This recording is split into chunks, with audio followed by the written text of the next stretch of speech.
औज़ुबिल्लाहिमिनश्शैतानिर्रजीम बिस्मिल्लाहिर्रहमानिर्रहीम अस्सलातु वस्सलामु अलैका या रसूलल्लाह सल्लल्लाहु अलैहि वसल्लम अस्सलामु अलैकुम रहमतुल्लाहि व बरकातुहू। बहन की कहानी जारी है। पिछली वीडियो में इनके कुछ ख्वाबों का जिक्र हुआ था, इनको इनके अजीज़ों के चेहरे दिखाए गए थे और इन्हें यकीन नहीं आ रहा था। बहरहाल ये अपने अजीज़ों के साथ और भी अच्छे तरीके से अपना सलूक रखे हुए थी कि इनके अजीज़ों को शक ना हो या इनके अजीज़ ये ना समझें कि क्या हुआ है कि जो ये अजीब सा बिहेव कर रही हैं। ये कहती हैं कि घर का माहौल अच्छा जा रहा था, सब कुछ बहुत अच्छा था मेरे इर्द गिर्द, कि ये ख्वाब और अजीज़ों के चेहरे जो मुझे ख्वाब में दिखाए गए थे कि ये मेरे पे मुझे कोई जैसे नुकसान पहुंचा रहे हो, सांपों वाला खाना पहुंचा रहे हो, वो सब मेरे जहन से निकल गया। मैं दुरूद पाक पढ़ती रही। एक दिन रूटीन के मुताबिक मुझे डॉक्टर के पास अपना चेकअप करवाना पड़ा। चेकअप के फ़ौरन बाद ही डॉक्टर ने इमरजेंसी में मुझे बुलाया और उसने कहा कि तुम्हारी रिपोर्ट ठीक नहीं आई, एक रेगुलर ब्लड रिपोर्ट थी, ठीक नहीं आई तो तुम्हें और कुछ टेस्ट करवाने होंगे। आनन फानन वो टेस्ट भी हुए और जैसे 2 हफ्ते के अंदर अंदर डॉक्टर ने मुझे बुला के कहा कि तुम्हारी बॉडी में सिस्ट है और तुम्हारी यूट्रस और ओवरीज हो सकता है निकालनी पड़े। और जब मेरे हस्बैंड ने ये बात सुनी तो एक अजीब सी बात ये हुई कि डॉक्टर और मेरा हस्बैंड दोनों मुझे इस बात पे कन्विंस करने लग गए कि तुम फ़ौरन से पेशतर सर्जरी करवाओ और अपनी यूट्रस एंड ओवरी सब निकलवा दो क्योंकि तुम्हें कैंसर का रिस्क है। मैं बात सुन के हैरान हो रही थी कि जब तक कोई चीज़ साबित ना हो जाए मैं कैसे इतनी बड़ी सर्जरी करवा लूँ। मेरे हस्बैंड ने यहाँ तक कहा कि अल्लाह ताला ने हमें औलाद की नेमत से नवाजा है, अब ऐसा भी नहीं कि हमें और औलाद चाहिए हो, तो हमें डिले नहीं करना चाहिए और तुम सर्जरी करवा लो। मुझे ये बातें और मेरे डॉक्टर मेरे हस्बैंड का इसरार बहुत ही फजूल लग रहा था और अजीब सा भी लग रहा था। बहरहाल मैं अपनी बात पे कायम रही और मैंने डॉक्टर को कहा कि मैं जो सिस्ट है यानी गिल्टी है उसको निकलवा दूंगी, उसके बाद फिर देखेंगे। ये लोग मुझे डराते रहे। मैंने कहा ठीक है, अगर बाद में खुदा न खासा कैंसर या कुछ निकल भी आया तो अल्लाह की रज़ा और फिर देखा जाएगा, जो भी होगा उस वक्त देखा जाएगा। अगले हफ्ते मेरी सर्जरी हो गई। सर्जरी के बाद जब मैं घर वापस आई तो बहुत से दोस्त अहबाब, फैमिली के मेंबर्स जिनको भी पता चला था वो मेरी इयादत के लिए आ रहे थे। मैं इंतज़ार करती रही कि हमारे वो अजीज़ भी आएंगे। फाइनली जब वो नहीं आए तो मैंने अपने हस्बैंड को पूछा तो मेरे हस्बैंड ने कहा कि बस अभी छोड़ दो, मुझे इस टॉपिक पे बात मत करो। ना हमारे वो अजीज़ मुझे मिलने के लिए आए, ना उन्होंने मुझे फ़ोन पे हाल अहवाल पूछा। अच्छा, यहाँ मैं आपको बता दूं कि हमारे अजीज़ कौन है। ये एक अंकल आंटी हैं जिनका एक बेटा और एक बेटी है, जिन दोनों की शादियाँ हो चुकी थी। ये अंकल आंटी भी अकेले रहते थे अपने घर में। मेरे माँ बाप दूर रहते थे, इसलिए उनसे रोज़ का तो मिलना जुलना था नहीं। सास ससुर की डेथ हो चुकी थी, इसलिए ये अंकल आंटी मुझसे और मेरे हस्बैंड से और हमारे बच्चों से बहुत क्लोज थे। आंटी को खाना पकाने का शौक था और बहुत ही मज़ेदार खाना पकाती थी। अक्सर हमारे लिए हफ्ते में एक बार खाना ज़रूर लेकर आती थी और सबसे अच्छा जो वो बनाती थी वो थे गुड़ वाले चावल, जो मुझे और मेरे हस्बैंड को बहुत पसंद थे। खैर, इयादत के लिए हमें जो भी लोग मिलने आते थे वो कुछ ना कुछ खाना भी साथ लाते थे, ये सोचते हुए कि मैं बीमार हूँ या रिकवर कर रही हूँ तो खाना नहीं बना सकती होंगी तो मेरे हस्बैंड और बच्चों के लिए आसानी होगी। खैर, मेरी सर्जरी में जो सिस्ट मेरी बॉडी से रिमूव की गई थी उसकी बायोप्सी की रिपोर्ट आई तो अल्हम्दुलिल्लाह कैंसर फ्री रिपोर्ट थी। अब मैं और मेरे हस्बैंड काफ़ी रिलैक्स फील कर रहे थे। तो फिर एक दिन मैंने उनको पूछा कि अंकल आंटी नहीं मिलने के लिए आए, ना फ़ोन उन्होंने किया, क्या हुआ है? तो तब मेरे हस्बैंड ने बताया कि सर्जरी से पहले मेरे हस्बैंड ने अंकल को कहा था कि अगर वो सर्जरी वाले दिन हॉस्पिटल आ जाएंगे तो मेरे हस्बैंड को सपोर्ट रहेगी। सर्जरी के दौरान अगर डॉक्टर को चीज़ मंगवाएंगे, मेरे हस्बैंड को वहाँ जाना पड़ेगा तो उन्हें फ़िक्र नहीं होगी क्योंकि पीछे अंकल मौजूद होंगे। तो मेरे हस्बैंड कहते हैं कि पहले तो अंकल ने कहा कि मैं आ जाऊंगा, लेकिन जब तुम सर्जरी में चली गई तो उसके बाद अंकल का फ़ोन आया, उन्होंने कहा कि नहीं मैं नहीं आ सकता, और ऐसे लग रहा था जैसे वो साफ बहाने बना रहे हो। मेरे हस्बैंड कहते हैं कि मुझे यकीन नहीं आया, मैंने आंटी को फ़ोन किया, उनसे बात की तो उन्होंने भी इसी तरह कुछ बहाने बनाए। कहते मैं समझ गया कि ये नहीं आना चाहते, अब इसकी क्या वजह है ये मुझे मालूम नहीं। अब मेरे हस्बैंड कहते हैं कि वो वक्त ऐसा था कि मैं किसी और को भी उस वक्त सपोर्ट के लिए कॉल नहीं कर सका। बहरहाल टाइम गुजर गया, लेकिन मेरे हस्बैंड कहते हैं कि ये बात मेरे दिल से नहीं निकल रही और मुझे बहुत बुरी लग रही है।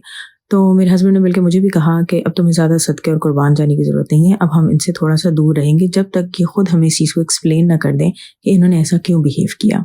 मेरी सर्जरी और अंकल आंटी के इस रवैये की तब्दीली में 1 से 1.5 महीना लगा होगा। हमारी फैमिली में एक फौतगी हुई तो वहाँ पर जब हम गए तो इन अंकल आंटी से भी सामना हुआ।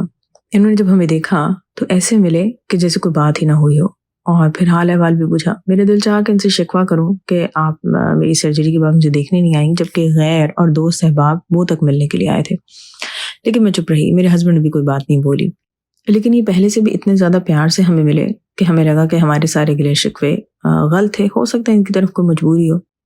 खैर 2 दिन बाद ही अंकल आंटी हमारे घर मौजूद थे। आंटी अपने साथ बहुत ही मज़ेदार चिकन कॉर्न सूप, गुड़ के चावल और पालक गोश्त लेकर आई थी, और हत्ता के घर की पकी हुई रोटियां भी लेकर आई थी। हम लोगों ने मिलकर खाना खाया।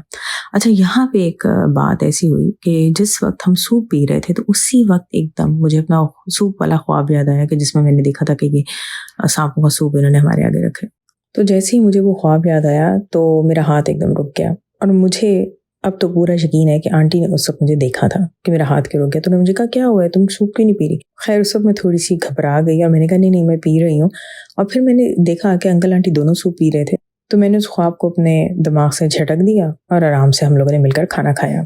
ऐसे लग रहा था हमारे दरमियान किसी किस्म का कोई गैप ना आया हो मिलने में, और फिर हम लोग हर हफ्ते उसी रूटीन के मुताबिक मिलना शुरू हो गए। कभी कभार मुझे ख्याल आता था लेकिन मैं इग्नोर कर देती थी, ना ही मुझे इस दौरान कोई ख्वाब आया।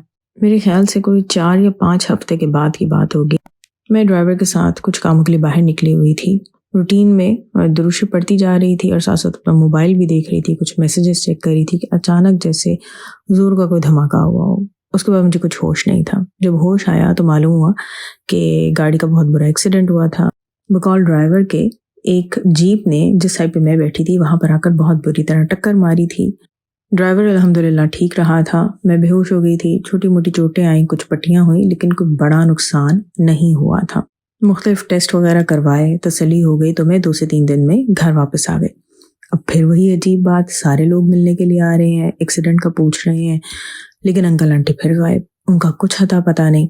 इवन मेरे हस्बैंड ने उनको कॉल करके बताया भी तो उन्होंने बस हल्का सा हाल अहवाल पूछा, लेकिन मुझसे बिल्कुल बात नहीं की। और फिर कहा कि कुछ मसरूफियत है, फ़ोन बंद कर दिया। अब की बार हम दोनों मियाँ बीवी काफ़ी हैरान भी हुए। पहले हमने सोचा कि हो सकता है इनके घर वाकई कोई बहुत बड़ा मसला आ गया है जो इन्होंने अभी तक किसी को बताया नहीं, हमसे भी छुपाया हुआ है, शायद उसमें मसरूफ़ है। लेकिन ऐसी भी क्या बात कि एक फ़ोन पे हाल भी ना पूछ सके। अच्छा, यहाँ पे मैं एक बात ये ज़रूर जिक्र करूँगी कि जब मेरी सर्जरी हुई थी तब भी मैं दुरूद शरीफ पढ़ती रही थी, वज़ू बेवज़ू हर हालत में। और जब एक्सीडेंट हुआ था तब भी मैं दुरूद शरीफ पढ़ रही थी, उसके बाद भी दुरूद शरीफ मेरी ज़ुबान पर जारी था। कुछ दिन के बाद मैंने एक बहुत ही खौफनाक किस्म का ख्वाब देखा। ख्वाब में क्या देखती हूँ कि एक बहुत बड़ा चटियल मैदान है, जैसे वहाँ पे कोई मुकाबला होने वाला हो। उसके चारों तरफ तमाशाई बैठे हुए जो बहुत शोर मचा रहे हैं।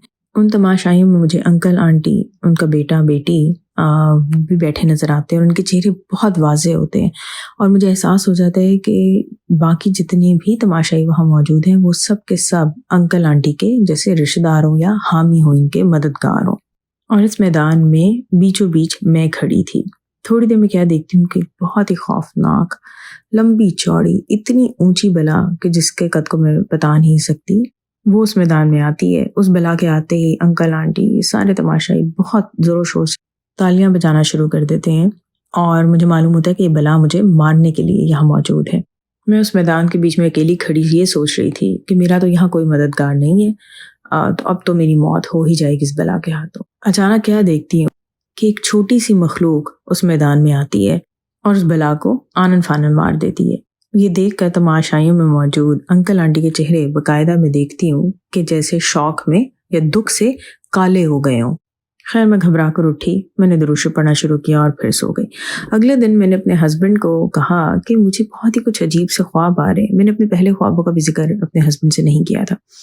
मैंने उनको थोड़ा बहुत जिक्र करना चाहा तो उन्होंने कहा, क्या तुम्हारा दिमाग ख़राब हो गया है, तुम औरतें भी पता नहीं क्या क्या सोचती रहती हो, और अंकल आंटी हमारे साथ कुछ बुरा करें, हमारे बारे में बुरा सोचें, ये हो ही नहीं सकता। ठीक है, आजकल वो थोड़ा अजीब सा बिहेव कर रहे हैं, लेकिन यकीनन इसके पीछे कोई लॉजिक होगा जो वक्त के साथ हमें मालूम हो जाएगा। और साथ में ये भी कहा कि इस तरह की फजूल बातें मुझे ना बताया करो।